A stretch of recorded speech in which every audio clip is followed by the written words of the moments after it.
Então, acho que quando eu estava no ventre da minha querida mãe, eu comecei a catar no lixão da Cana Brava, na Bahia. Mas muitas vezes eu acabei catando, não tinha nada para comer, a gente realmente chegava aqueles caminhões, jogava um monte de resíduo e acabava comendo a sobra que sobrava, a gente comia.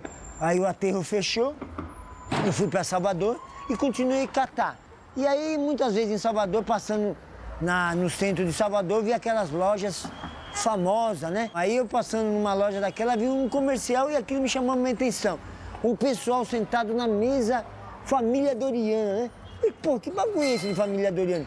E aí vi todo mundo sentado, o pai, a esposa, a companheira, os filhos e tal. Falei, pô, seja feliz, como a Margarina Doriana e uma família. Falei, pô, que bagulho é esse de família, né? Sentar numa mesa, ter companheira, filho do lado. Pô, eu quero ter isso também, né? Eu vou querer ter isso. E aí eu ouvi falar de uma cidade de São Paulo, né? Cidade que se constrói família, cidade que ganha dinheiro. E aí começou a minha história. 80 dias de a pé e carona. Né? E aí na estrada eu comecei a ver como a sociedade é preconceituosa, como a sociedade é violenta, né? Cheguei em 89 aqui, morei ainda na situação de rua, passei várias dificuldades, ainda comecei a catar. E a vida é essa. Na cidade de São Paulo, acho que estamos chegando à média de 11 milhões de habitantes, né? E produzimos hoje 20 mil toneladas de resíduos. Claro que boa parte disso é rejeito, não tem como ser aproveitado, mas uma parte expressiva mesmo é um dinheiro jogado realmente no lixo. 50% dos resíduos, eles são orgânicos, né? Sobras de alimentos, e pouco mais de 30% de resíduos recicláveis, né? Os secos, papel, vidro, metal e plásticos. As pessoas acham que realmente o Brasil é um país verde. É porque eles olham o índice de latinha reciclada, que é 98,6%. Mas quem recicla a latinha é o Brasil, o governo, ou são os catadores que pegam 90% disso? Que 80% de tudo que chega na cadeia da indústria da reciclagem vem pela mão dos catadores. Isso é um dado contundente.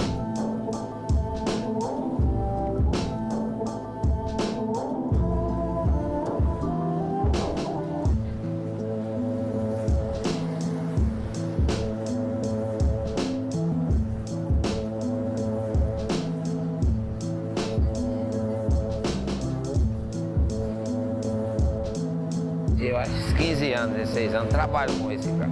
Acho que eu já tirei para mais de... Eu não vai saber quantas mil toneladas eu não já tirei de reciclagem. 15 anos, quantas toneladas não vai dar. Isso aí eu, imagino os outros, porque é muito. Sou lagoano, sou de Teotônio Vilela. Eu trabalhava lá, mas trabalhava na roça com meu pai. Fiquei até os meus 18 anos de idade sem trabalhar, sem arrumar um emprego lá. Aí depois eu fui me cansando. Aí que eu resolvi vir para São Paulo trabalhar.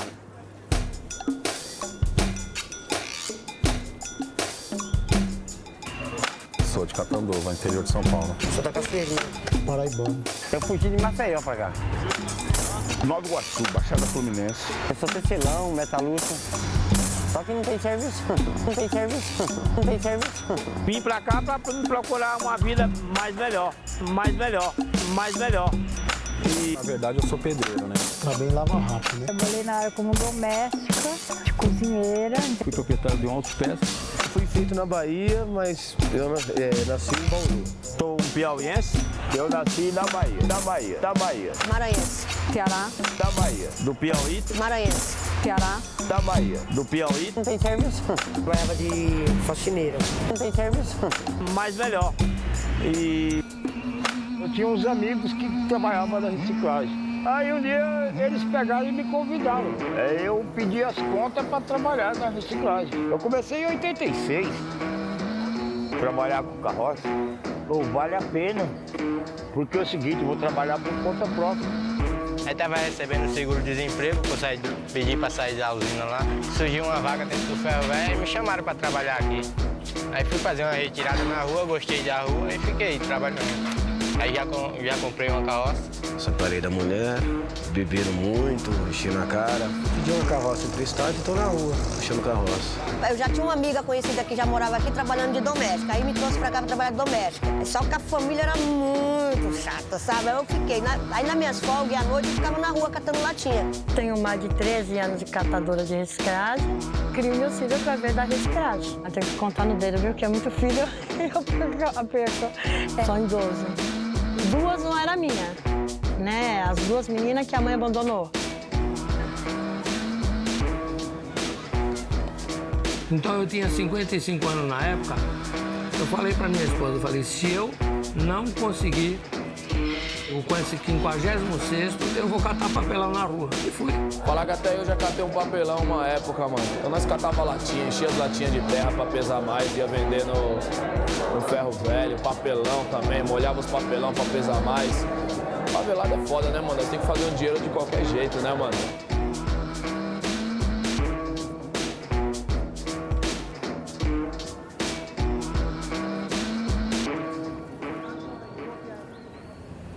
Hoje, 80% da população brasileira mora em cidades. E essas cidades não estavam preparadas para tanta gente. O carroceiro vem dentro desse mundo. Não existia carroceiro em cidade do interior, porque não tinha esse material reciclado. Mas quando vem essa vida moderna, onde o consumismo é muito grande, você cria uma série de descartáveis.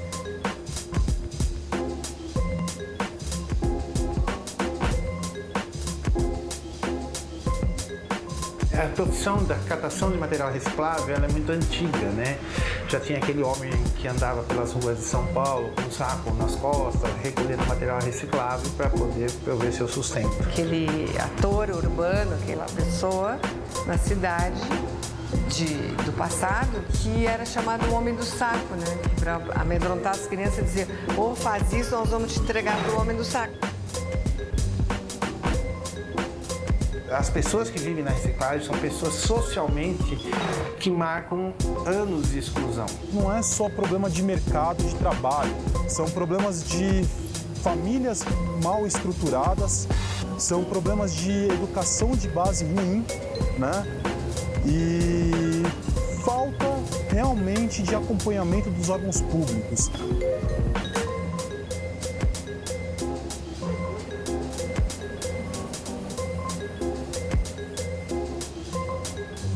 Eu, minha esposa e os cachorros, né?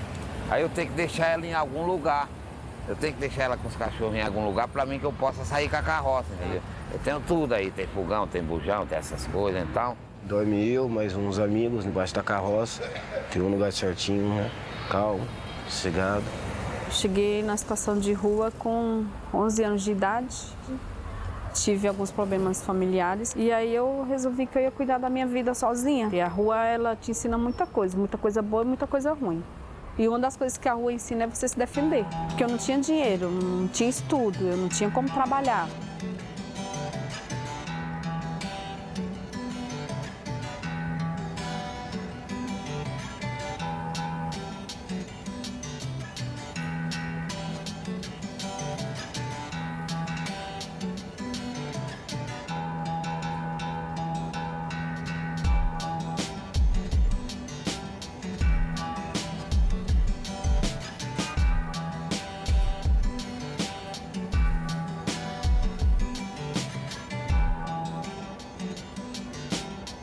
Cada um tem a sua área de trabalho. E a minha área de trabalho é sempre a Armênia, mas eu não pego nessa região, porque se eu vim trabalhar nessa região, eu estou atrasando o lado de quem já vive aqui, né? O carroceiro que já convive aqui. E lá eu fiz um pacto com os catadores que não têm carrinho. Então eu já deixo a reciclagem da rua para eles e pego só os das lojas. Eu já cheguei até a colocar até 600 quilos nessa carroça. Às vezes não arrumo nem carga, catando um pouquinho ali que tá jogado. Aí você tem que tentar contar com a sorte. Já cheguei a levar nela 530 quilos. Vai depender do dia. Mas como eu também faço alguns carretos, aí varia.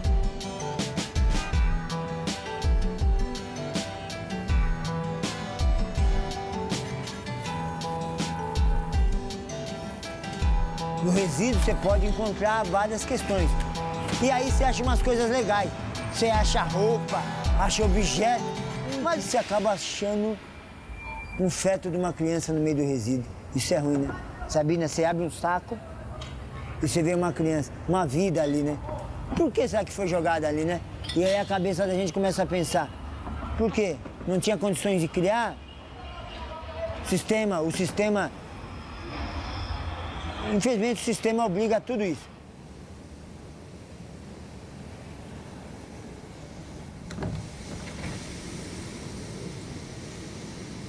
Mas um dia eu abri um saco e vi umas notas dobradas, vermelho e azul. Eu achei euro.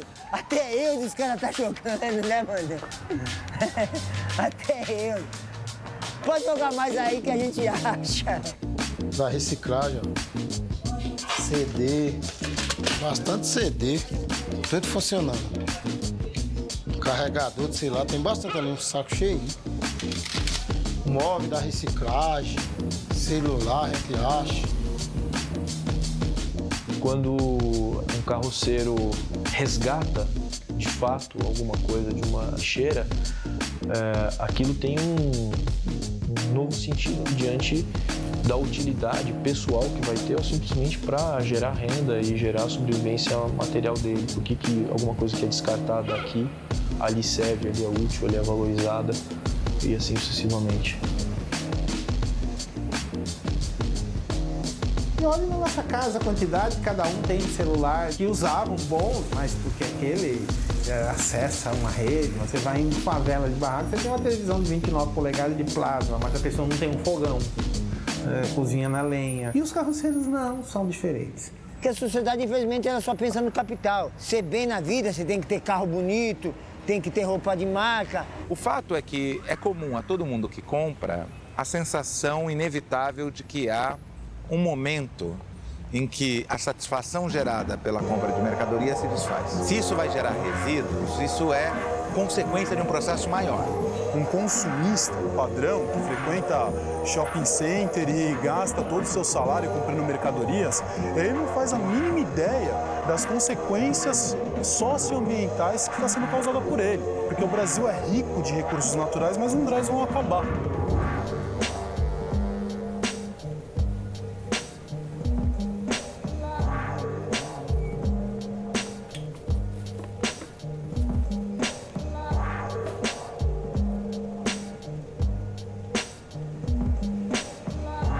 O catador de rua ele tem uma das profissões mais dignas existentes da nossa sociedade, porque eles fazem não só a limpeza do nosso município, como eles são agentes ambientais que auxiliam na preservação do nosso meio ambiente. O catador desenvolveu uma tecnologia de coleta, uma tecnologia social, né, que vai nas residências, coletam os materiais, faz um contato com os moradores, faz uma educação ambiental, coisas que as prefeituras não fazem hoje, né, e muitas empresas também não fazem. Quem faz o papel principal da coleta seletiva, da catação, são os catadores e catadores. E é a famosa pirâmide que a gente fala, né? Nós que trabalhamos mais e que ganhamos menos. Quantos aterros nós teríamos que ter por causa desse lixo que não seria reciclável, né? Hoje em dia, a gente sabe a importância disso, a gente paga um imposto enorme no Brasil e não vem acontecendo, entendeu? Então, enquanto não existir essa reciclagem dessa forma, a gente tem que respeitar e dar o espaço de livre circulação para os catadores.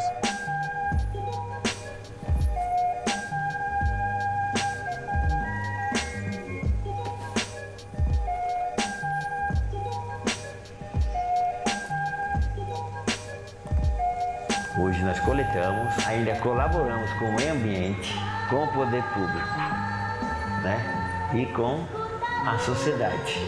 Ao tamanho, sem perceber, que nós catadores fazemos, gerando trabalho e renda, mas por isso que ele tem que ser uma categoria profissional, com reconhecimento de valorização, não de preconceito. A história dos catadores, mano, tem várias histórias que é vários dramas urbanos fudidos, tá ligado? Tem que olhar pra esses caras com muito amor. Vários deles podia ser uns fios desencapados mesmo, gerar vários problemas, os caras se transformam em uma solução que o mundo não reconhece, tá ligado? Infelizmente, o mundo não reconhece. Muitas dessas pessoas, elas gostam muito de reclamar. Quando tem enchente, tem essas coisas, gostam de reclamar que joga lixo na rua. Aí vê um carroceiro passando em frente da sua casa e já acha ruim.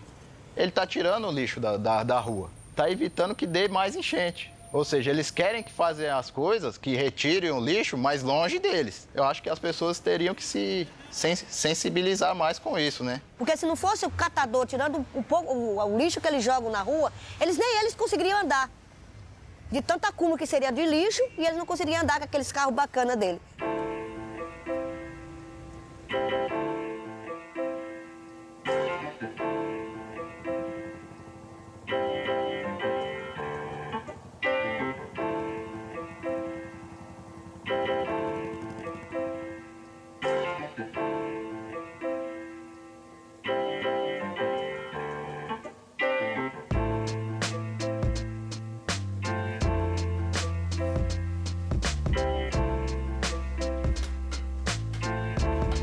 Aqui é um depósito que recebe, o pessoal traz material, todos reciclados. A gente compra deles num valor para vender num valor um pouco mais elevado do que a gente compra, entendeu? O que vale mais geralmente é o cobre, mas como é difícil encontrar cobre, aí a vantagem mesmo é o ferro.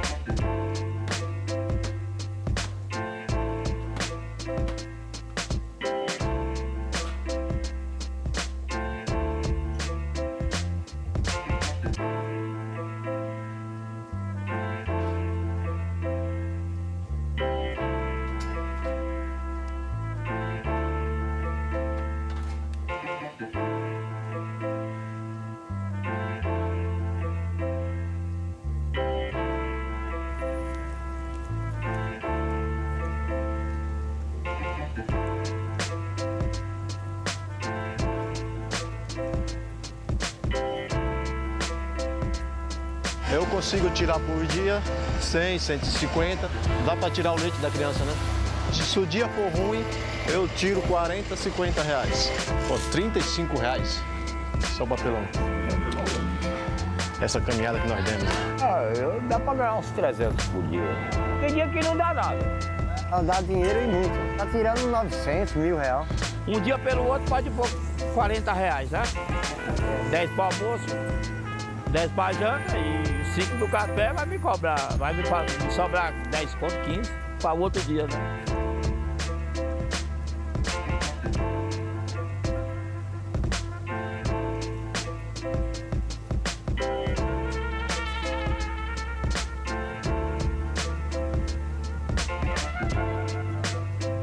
Aqui nesse aqui tem muitas coisas recicláveis, tipo madeira, entulho.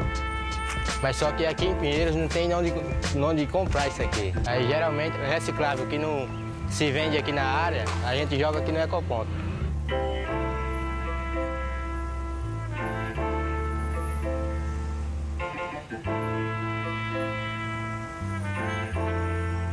Não tô pegando nada de ninguém e ganho um pouco mais honestamente. E tudo que eu ganho é para minha família, né? E para minha casa, porque minha família não passe necessidade.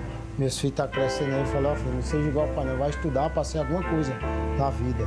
E catar riscagem não é muito bom não, filho. A minha mão como é que é? Tudo cortado, tudo de reciclagem, ó. Vidro, ferro que corta, ó.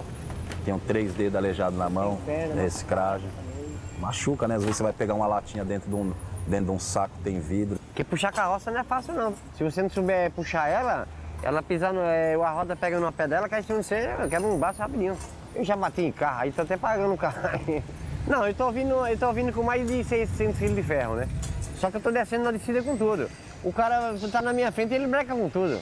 Aí eu não teve problema, porque carroça não tem breque, né? Na hora que eu guio o varal assim, ele já deu uma cacetada, veio um buraco no carro, vai. Pagando 350 reais.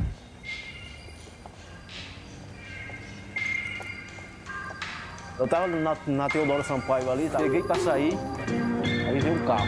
O cara olhando pra trás assim, andando no carro. Quando tava quase em cima, a mulher lá gritou: "Ó o carro, moço!" Aí saí fora, né? O carro na carroça. O trânsito é meio complicado, mas eu sempre procuro andar mais no pé da guia, entendeu? Eu trabalho certo, eu não gosto de ficar atravessando muito. Quando eu saio para trabalhar, eu ando muito. Muitas vezes eu saio daqui, eu vou Vila Madalena, Pompeia, às vezes eu vou até Serra Corá, Vila Romana, Lapa, ando muito. Vou para Ipô Penteado, eu vou para Pós Café, vou para Consolação. Vila Madalena, Jardins, Faria Lima, roda tudo esse lugar. Uma vez chego a dar até 6 viagens, 4. Tem vezes que dá umas 10, umas 12 viagens. Eu rodo bastante, cara. Eu acho que por dia dá para rodar uns 30 quilômetros, né? Andando.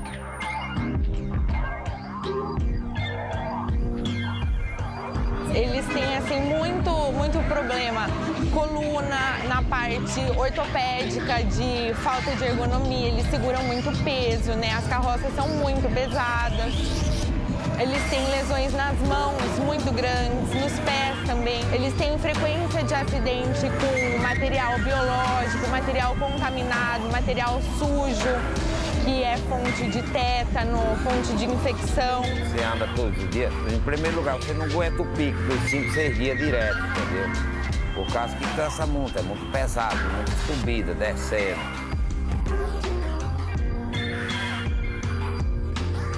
Uma vez eu fui carregar uns ferros, foi muito peso, 500 quilos de ferro, me deu uma hérnia. Inclusive eu tô com ela até hoje, aqui ainda. Eu tenho até que operar essa hérnia. Às vezes quando o sol tá muito quente, a cabeça dói pra caramba. Eu tenho HIV, você sabe disso, né? O HIV. Tem 8 anos que eu tenho e eles não me aposentam.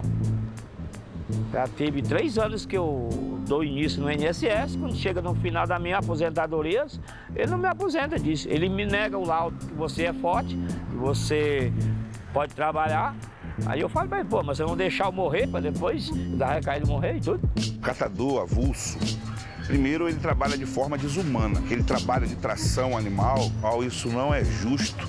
Tá? A gente ainda continuar dentro de uma cidade igual a nossa, ter a figura dessas pessoas que trabalham na rua.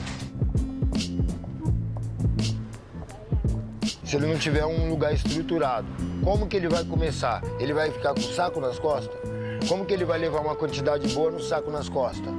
O cara vai precisar ter uma carroça, um carro cortado, alguma coisa, uma perua, para que ele possa carregar em quantidade o suficiente para ele ganhar alguma coisa.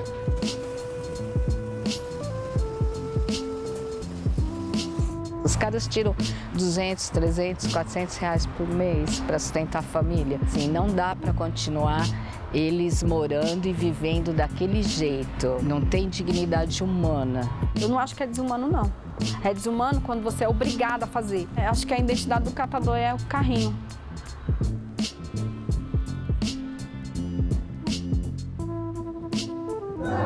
É um trampo desgastante, mano. Um trampo que é desrespeitado por muita gente. A questão da invisibilidade já é um problema. A questão do desrespeito, das pessoas usar o cara como sinônimo de alguém que é inferior dentro da sociedade, isso aí é um problema sério. Eu tava parado ali na faixa com a carroça, o cara não passa numa puta de uma moto. Ai, seu filho de uma puta, sem eu falar nada. Eu ficava no centro de Diadema e a gente juntava os materiais tudo numa calçada. E às vezes vinha aquele bando de pessoal que vinha de alguma balada, de alguma coisa, chutava tudo, espalhava, sabe, assim? Comigo já aconteceu correr atrás de um cara na moto, ele me xingou minha mãe. Ele passou e me xingou, seu filho da puta, sai da frente. Eu não estava do lado dele, tinha espaço para ele passar. Aí ele pegou e ainda me deu um empurrão ainda, daí foi nessa que eu peguei o pedaço de pau e corri atrás dele. Alguns chegam descalço, sem camisa, bagunçado, entendeu? Isso causa preconceito nas pessoas. Passa pela gente e faz de conta que nem conhece a gente. Olha pra gente como se estivesse olhando pra um saco de lixo. Tem a ver com trabalhar com lixo, né? Tudo aquilo que a pessoa descarta, que acha que não serve mais e que para nós é sobrevivência. A gente é lixo humano. A sociedade vê a gente, embora hoje em dia está mudando. Quando eu estava catando, rasgando a sacola para poder pegar o resíduo nas portas de alguns moradores, quando a pessoa saía para fora eu ficava toda assustada, eu baixava a cabeça. Então assim, a autoestima da gente fica lá embaixo. A gente acaba se sentindo também um lixo. O catador é muito desconfiado. A gente está vendo um grau de exclusão, de exploração tão grande, que daí quando a pessoa se aproxima para fazer o bem, você acha que a pessoa está querendo alguma vantagem. Se você pensar no fato de que nós somos cidadãos sempre confundidos com o produto do nosso trabalho, quem trabalha com lixo está necessariamente associado a essa condição de quem lida com aquilo que nós já descartamos. Sangue nosso é tudo vermelho. Nós somos todos iguais. O grande problema do Brasil é a desigualdade social. A discriminação que o carroceiro sofre não é diferente do negro, não é diferente da população em situação de rua. Só que a nossa discriminação ela acaba sendo muito na questão econômica. Quem consome e quem não consome. O preconceituoso, ele olha para você e diz, um nordestino, um negro, ou coisa parecida. E ele fica paralisado nessa primeira impressão. Ele fica justamente pairando sobre isso, um funcionamento emocional e também mental, também cognitivo, que é similar ao desenvolvimento de uma criança de um ano e meio. Então, certamente, que se ele identifica um nordestino como alguém que mereça ser excluído através do preconceito, o carroceiro da mesma forma. Ao mesmo tempo que o sujeito odeia o nordestino ou o carroceiro, de alguma forma precisa dele, mas precisa dele naquela condição, o que talvez seja a pior das violências, né? O problema não é o alvo do preconceito, mas é o preconceituoso.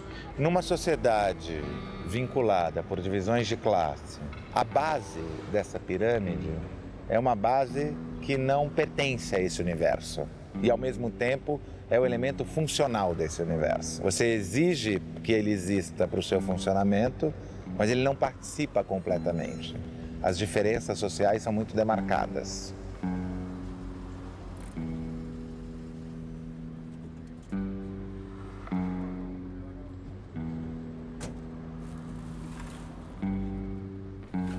A questão da invisibilidade de alguns cidadãos não é invenção do modo de produção capitalista.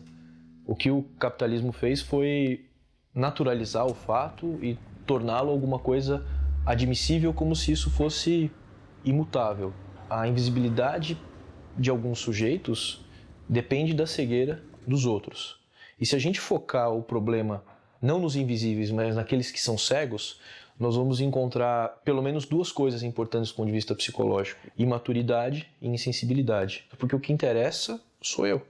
Então, para compreender esse estado de coisas, eu preciso me orientar diretamente para quem está cego e não para o invisível.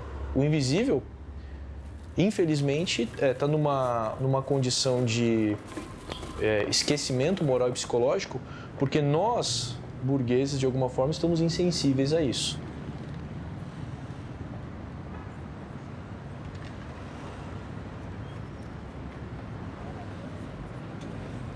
Numa assembleia que teve dos moradores, eu contei que fazia um trabalho com catadores avulsos, desses que puxam carroça, né? Nossa, as pessoas olharam tão espantadas assim. E daí uma falou assim, que engraçado, aqui não passa catador na nossa rua. Eu falei, é você que nunca notou, porque eles são invisíveis, mas passa sim. Só visualizam o catador quando ele está atrapalhando o trânsito, quando ele vai atravessar a avenida com a carroça. Apesar de invisível, o trabalho deles gera um bem, uma prestação de serviço para todo mundo. Você pode falar, hoje eu não vi nenhum catador. Então abre o olho e começa a ver. Eu passei um dia de trabalho comum, como de um gari dentro da USP. Surgiu a ideia de persistir no campo para investigar os assuntos ligados ao sofrimento psicológico do trabalhador braçal. Iniciei esse trabalho com iniciação científica ainda em 94, persisti no mestrado e no doutorado até 2004, trabalhando como gari. A experiência mais marcante nesse sentido foi ter entrado no Instituto de Psicologia, onde eu estudava e conhecia muita gente, vestido de gari, e não ser visto. Então há um rebaixamento natural das potencialidades desse sujeito. Então, em princípio, não se trata de valorizar esse trabalho. Se trata de valorizar o fato de que esse trabalho precisa ser feito. Qual é o efeito da invisibilidade pública e da cegueira sobre o próprio cego? É a alienação, é o vazio. A gente tem uma tendência muito narcísica no mundo de hoje e a gente se esquece de que se o cara que presta serviço para mim não estiver bem, eu não vou ficar bem também. O sujeito que é tornado invisível, ele vem herdando isso há muitas gerações. Aguardente, cachaça, pinga, esse tipo de coisa ao final do expediente. É uma maneira de amortecer o impacto da violência cotidiana, uma violência que não é só material, né? Não é só o baixo salário, não é só a condição insalubre, mas é também o não reconhecimento da identidade do sujeito como um cidadão. Parei com pinga já faz 2 dias. Só bebo cerveja. Bebia álcool, bebia tiner, gasolina. Até óleo também de carro já tomava também. Fiquei internado, vou fugir do hospital. Tenho meus remédios para tomar, não tomo. Tomo cerveja. Tem essa questão dos catadores que traz o sustento para sua família, mas parte do que ele ganha com a catação é para o uso de drogas, de uso de álcool. Essa realidade ainda é muito forte em nosso meio. Em 2007, que foi o período mais difícil da minha vida. Tinha terminado a relação e foi o período que fui morar na rua. Eu fui morador de rua por mais de 1 ano. E eu não nego para ninguém, eu tive uma grave dependência química com cocaína. Né? Grave dependência química com cocaína. Tinha noite que eu cheirava 10 pino, 10 pel, tranquilo.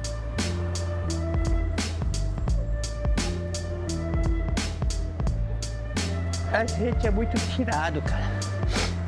A gente é muito humilhado até hoje. Ele acha que a gente não tem competência por causa da nossa baixa escolaridade, por causa dos vícios, ué.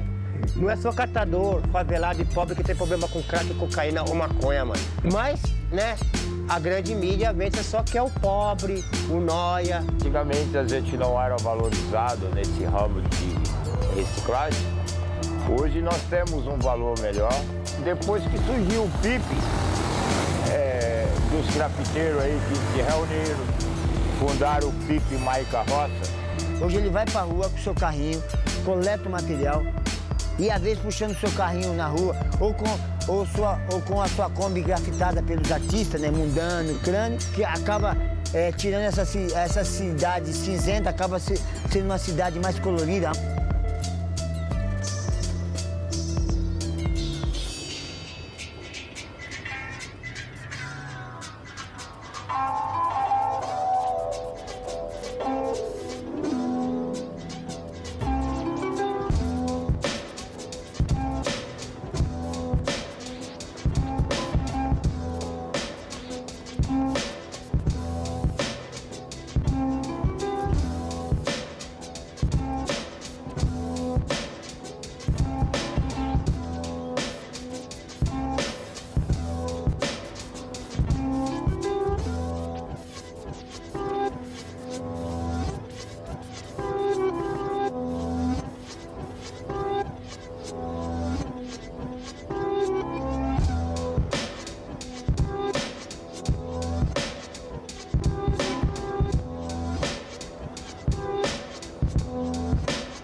Foi eu que fui há muito tempo, sempre convivi e pintei em lugares abandonados, embaixo de viaduto. Então meu contato dessa arte marginalizada com esse trabalho marginalizado foi inevitável, foi natural. E aí, em vez de eu só pintar o viaduto ou o muro, resolvi pintar a carroça, o carrinho do catador.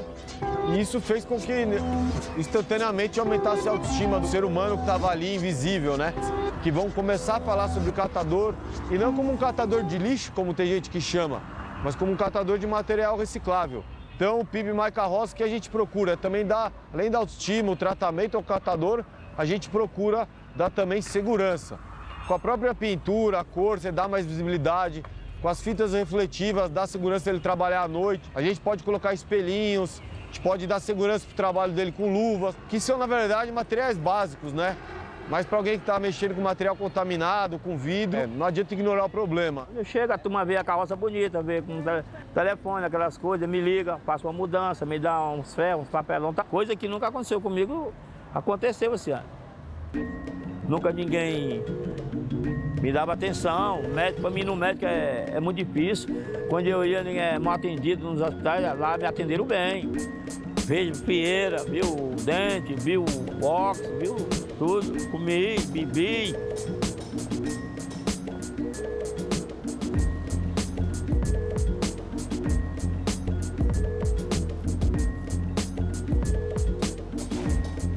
Quando foi feito o plano diretor da cidade, em 2002, tornou-se lei que o município teria que apoiar grupos de catadores que estivessem organizados em cooperativas. E aí nós resolvemos nos oficializar.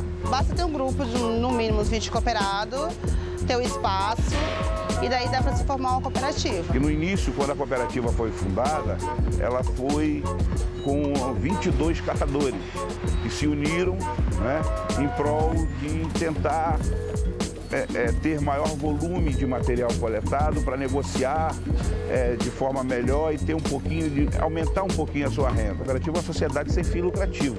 Existe um programa socioambiental de coleta seletiva onde a prefeitura desenvolve um trabalho de convênio com as cooperativas de catadores aqui em São Paulo, onde a prefeitura fornece a central de triagem, que é o galpão, equipamentos para desenvolvimento da atividade, e a cooperativa tem que fazer o recebimento do material da prefeitura através da log da EcoUrbis, triar esse material e comercializá-lo. Se não fosse esse apoio, nós como cooperativa, pelo faturamento mensal que os resíduos, né, que o lixo nos dá, nós não teríamos condições de arcar com essas despesas. Porém, tá, a gente entende que a contrapartida que nós damos hoje para a prefeitura é muito maior do que tudo isso. Nós prestamos um trabalho de utilidade pública e nós deveríamos ser remunerados por aquilo que nós fazemos. Vai fazer 16 anos que eu tô aqui. Aí nesse mesmo período eu perdi minha mãe, aí me caiu uma depressão, aí eu comecei a beber, dormir na rua. Aí eu comecei a frequentar aqui a Copamar. Tinha uma assistente social na época que ela pegava esses catadores que vinham só vender o material e chamava para aquela sala ali para conversar. Fui vendo o quanto eu estava fazendo besteira com a minha vida. Aí foi assim que eu comecei a participar.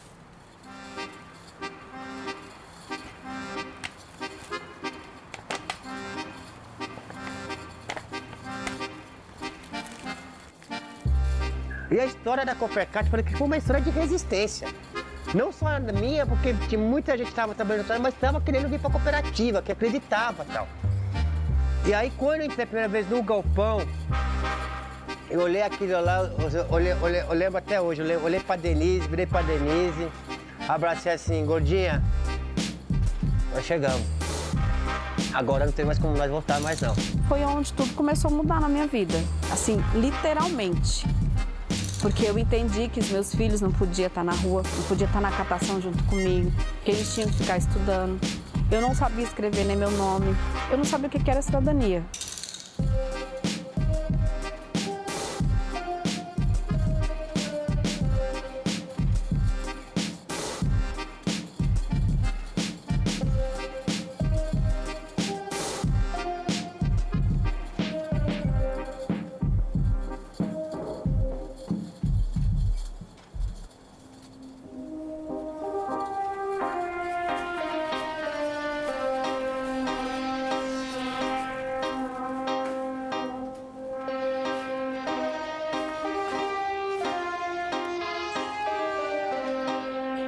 São 10 caminhões que fazem a coleta diária.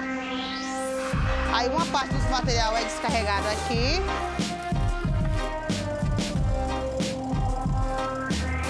Outra parte, daquele canto, são 2 esteiras. E daí sobe nas esteiras, aquela esteira é a esteira plataforma, que o pessoal trabalha de cima para baixo, e essa é a terra, que é a nossa primeira esteira. Aí daqui o material raçado e triado é onde é distribuído para as prensas. Tem essa prensa aqui em cima e as demais lá embaixo. Aí a gente faz o processo de estar enfardando para daí ser a venda. A renda média dos nossos cooperados hoje gira em torno de R$ 1.000, R$ 1.200 por mês. É feito uma distribuição, tá, de forma igualitária para todos os sócios. Todos os materiais nossos são encaminhados para a indústria novamente. Ele volta, vamos dizer, a ser matéria-prima depois, né?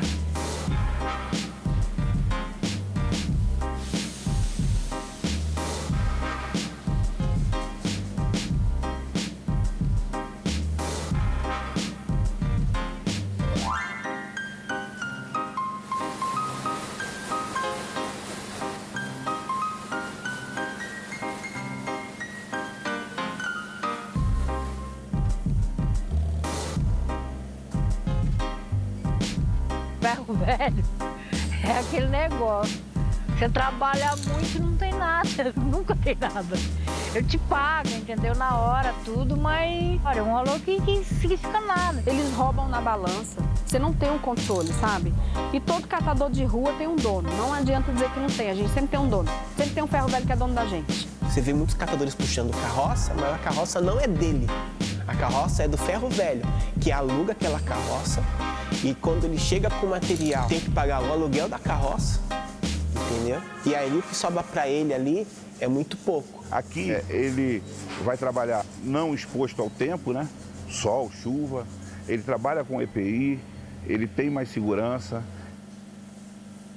Num estudo que foi feito aí no passado, a gente conseguiu ver que o catador ele consegue aferir um pouco mais na rua do que dentro da cooperativa.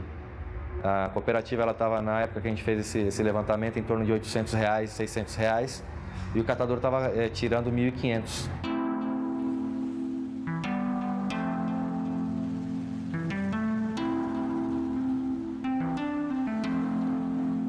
Um catador, se ele se acidentar hoje, ele não está segurado por um órgão algum. Ele vai ficar na rua, vai ficar sem receber. Dentro de uma cooperativa, ele tem todas essas garantias. Eu não tinha noção do quanto eu estava sendo explorada. Dentro de uma cooperativa, não. Você trabalha 8 horas, entendeu? Você tem os limites, você tem o seu momento de trabalhar, mas você também tem que ter sua vida social. Eu não tinha isso. Então é difícil você chegar para uma pessoa que tem esse tipo de vida e falar: a partir da manhã só vai entrar às 8, vai parar meio-dia, sair a 1, às 6. Ele se sente preso, né? Eu quero ficar dentro da cooperativa, porque eu não gosto de ser mandado. Para ganhar pouco, eu fico na minha carroça, né, doutor? O catador, na verdade, ele tem medo de entrar numa cooperativa e ficar na mão de governo, de prefeitura. Ele prefere estar avulso. Às vezes ele vai pra rua, ele ganha 50, outro dia ele ganha 20, outro dia ele ganha 10. Porque ele pega o material hoje, já vende para um ferro velho, já tem o dinheiro hoje. Numa cooperativa ele tem que esperar um mês inteiro para poder receber.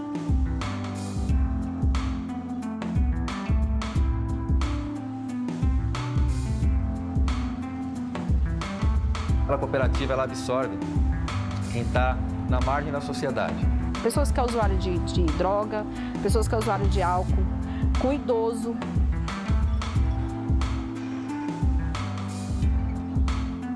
É o papel, cara, que o poder governo não faz.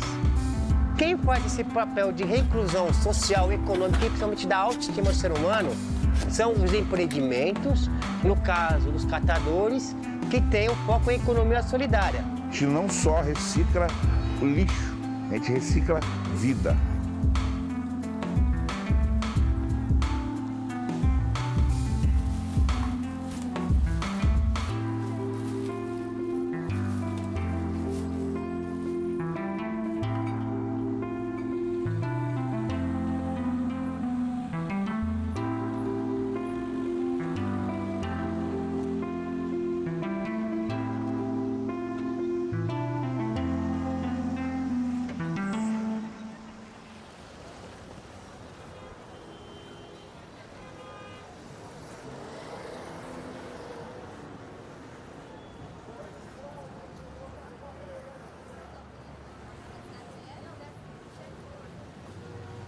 O poder público falhou de ir ao encontro dos carroceiros.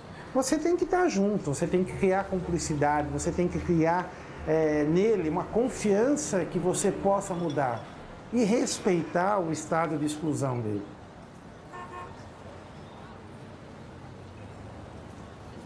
Porque se a gente for depender de uma instância do governo, vai ser tarde. Mas sim, a gente tem que cobrar os nossos governantes, que são eleitos, que colocam em seus discursos, assim como na publicidade, você liga a TV, todas as empresas, os bancos são todos sustentáveis e, de certa forma, eles não praticam, vira apenas um discurso, que é a promessa política. Então, o nosso papel como cidadão, além de fazer o nosso, é cobrar para que nosso direito seja efetivado e a prefeitura, o governo federal também possa dar esse retorno e realmente reciclar e o país ser o pulmão verde que lá fora aparece. Muito gestor público não aceita que a gente tenha condição técnica de debater com eles. Graças a Deus e a Marx, né, a gente tem essa condição técnica de debater.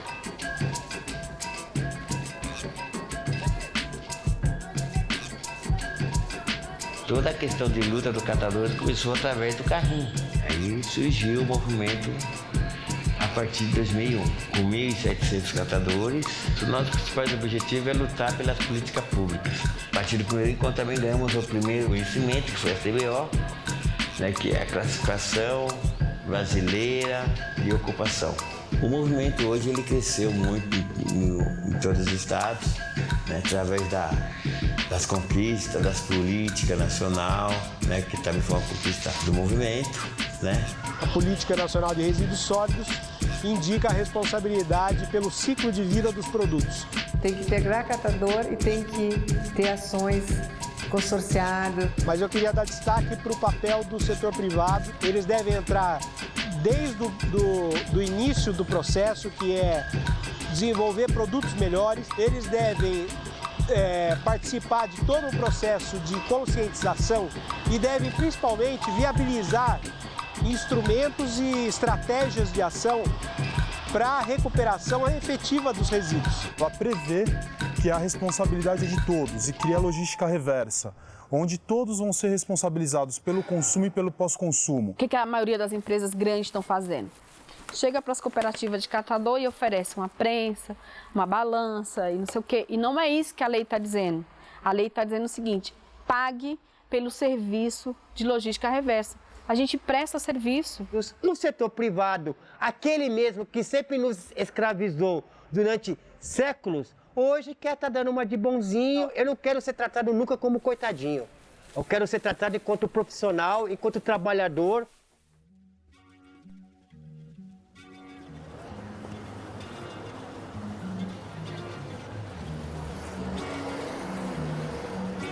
Uma das bandeiras de luta do movimento é contra os incineradores, né? Porque eu acho que essa lei aí deu essa brecha braba. O artigo 9º, que na redação final flexibilizou a possibilidade de incinerar. Que ferra com a gente, queima muitos postos de trabalho e agride o meio ambiente e a saúde humana. A partir do momento que a gente queimar o resíduo, você vai soltar toxinas que vai contaminar o meio ambiente. E a gente tem que saber que hoje a gente estamos aqui, mas tem outras gerações que a gente tem que deixar o mundo melhor.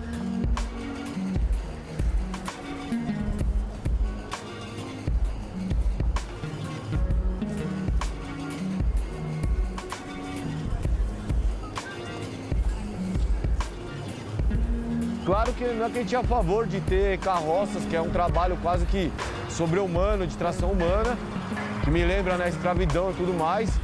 Mas, de certa forma, aí eu gostaria de ver evoluindo, para não ter mais tração humana e que fosse, né, a gente tem mecanismos de fazer com energia elétrica, num bairro plano pode ser feito com pedal, então dá para melhorar muito e até, óbvio, chegar no nível das cooperativas com grande volume de resíduos que é destinado à reciclagem e fazer com caminhões e tudo mais. Bom, se a gente é capaz de fazer um foguete que vai para a Lua, ou um satélite que vai até Marte, como é que é possível a gente não se reorganizar socialmente a ponto de que não estejamos convivendo diariamente com o fato de que alguns sujeitos estão submetidos a tarefas degradantes, humilhantes e tudo mais? Sinceramente, eu gostaria de ver uma cidade sem um catador, sem um carroceiro. Eu gostaria de ver essas pessoas sendo valorizadas e trabalhando de forma mais produtiva, né? De forma mais digna.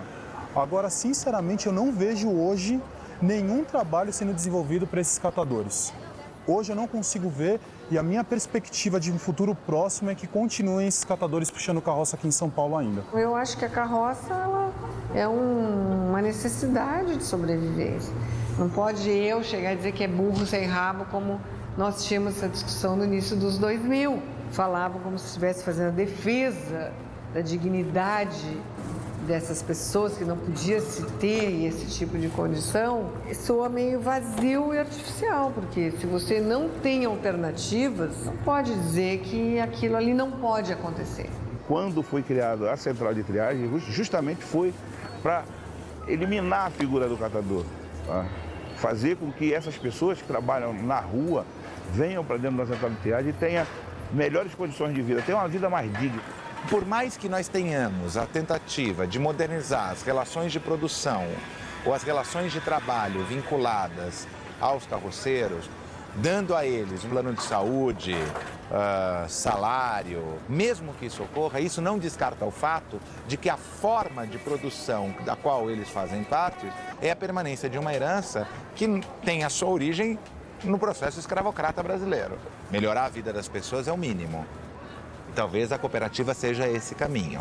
E deveria haver, sim, investimento público e da indústria, do setor privado, para que capacite esses catadores, esses carroceiros, e desenvolver algum mecanismo para que eles parem de puxar carroça. Eu acho que falta investimentos, a gente batalhou por isso em São Paulo, que fosse feito um mapeamento em profundidade para conhecer quem são essas pessoas, onde elas estão, como elas vivem. Se você conhecer melhor esse universo, você vai poder pensar alternativas que realmente se aproximem das necessidades ou interesse dessas pessoas. Não é uma coisa factível você impedir que uma pessoa pegue uma lata, uma coisa e tal, nas ruas da cidade. E tem que ser conversado com eles e saber qual que é a melhor forma, para eles deixarem a carroça de lado e serem reaproveitados nesse trabalho ambiental, nesse trabalho socioambiental, e que sejam valorizados pelo trabalho que eles desenvolvem. Que se crie políticas públicas que de fato incluam o catador, que valorize o trabalho de catador. Se a prefeitura ampliasse mais as cooperativas, desse uma vida mais digna para as cooperativas, abrisse mais cooperativa em cada bairro, eu acho que daria resultado.